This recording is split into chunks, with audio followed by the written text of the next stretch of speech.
Hi everybody, welcome to the RheumRoom. Let's get some learning. We are outside today because you can never have enough room for learning. Let's go.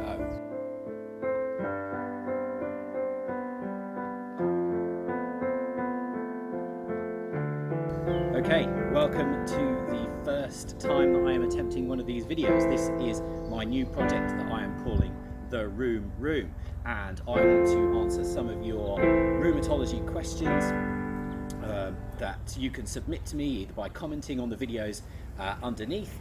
So just scroll down a little bit from the video, put a comment in, and I will endeavour to answer your question.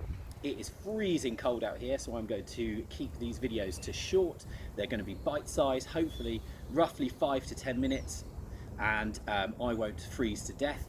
It's a little bit windy out here in my garden as well, so hopefully that's not messing with the sound too much. So the first question that I have been submitted was Alistair Beverley, also known as the LD Physio, through my Instagram page. Just go to Instagram, rheumatology.physio, that will find you there, and you can subscribe to me there as well.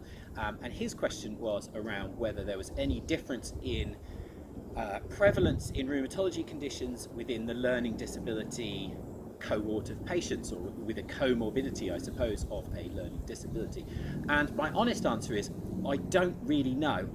My suspicion is that I doubt it. So the reason behind that is your risks of developing rheumatology conditions are genetic. There are also any conditions which would heighten your general level of inflammation will also increase your risk factor of developing a rheumatological condition, such as rheumatoid arthritis or axial spondyloarthritis. So things like smoking, obesity, and even diabetes or other inflammatory conditions such as psoriasis or inflammatory bowel disease, Crohn's, those kind of things. So my initial thought, really, without delving too deep, and a quick look into literature search didn't yield me any results whatsoever, is that the learning disability itself would have no impact on your risk of developing a rheumatological condition. So in theory, they should have the exact same risk as everybody else. So we should see the same number of rheumatological diagnoses in those with learning disabilities as we do without learning disabilities. My suspicion, however, is that they are probably go undiagnosed, and the reason for this is a reporting of symptoms. So if you imagine someone with rheumatoid arthritis, their initial symptoms might be swelling of their MCPJs, stiffness, pain, especially first thing in the morning. Now, that's a relatively nuanced condition to be picking out of the crowd of people with hand pain, for example. So if someone with learning disabilities was not able to communicate well enough their symptoms, they might well be missed, and certainly not all rheumatoid arthritis diagnoses and not all rheumatological diagnoses are really obvious in clinic. They're quite difficult. It's one of the reasons I run courses for physiotherapists and other learning professional and other healthcare professionals, so that they can learn more about it. So my suspicion would be it's much like how I teach on my courses when we're looking at cohorts of patients such as neurological patients, patients with Parkinson's disease or MS, something like that. Then actually that doesn't protect you from developing a rheumatological condition. So there is no reason why those people should have a lower risk of developing those conditions. So what I would be looking at, and this is potentially very difficult to do, but definitely something that we should try and pay attention to, we'll be looking at family history, making sure we get a good family history. Are there any inflammatory conditions within that family history?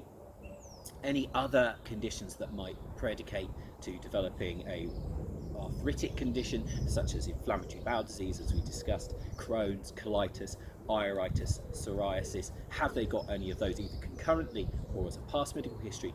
Then I would be asking that, and then delving more deeply into their symptoms as possible. And it might be that actually we need a lower threshold for investigation in these patients, as because I mentioned they're going to be a little bit, or potentially might be more difficult to elicit the more nuanced symptoms from. So for further information about those associated conditions, you can head to my website, rheumatology.physio. There are resources on there, blogs that I have posted and some other media work that I've completed. You can find that information there, especially spondyloarthritis. There's a blog entitled Extra-Articular Manifestations of Spondyloarthritis. You can also have a look at my shop, where I've got a booklet which lists 10 different conditions with their presentations, associated comorbidities, etc., etc. That can be found on my website as well.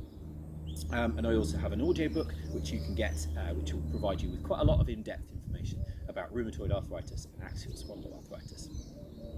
So, Alistair, I hope that that has gone some way to answer your question.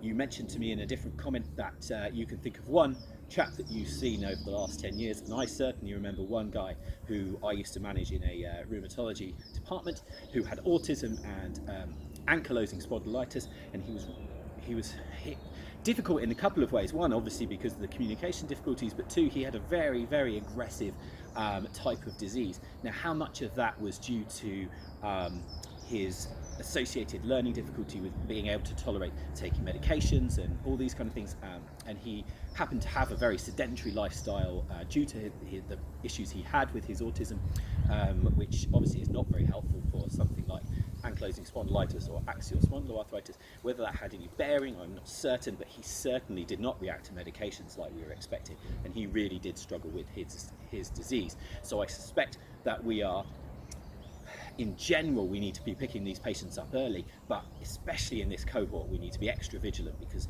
they are certainly going to struggle down the line.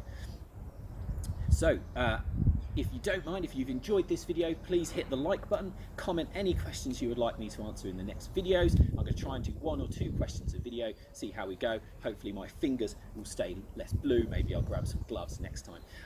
And if you don't mind sharing this across with your friends, subscribing to the channel will give you some notifications, and I will see you out on the next video.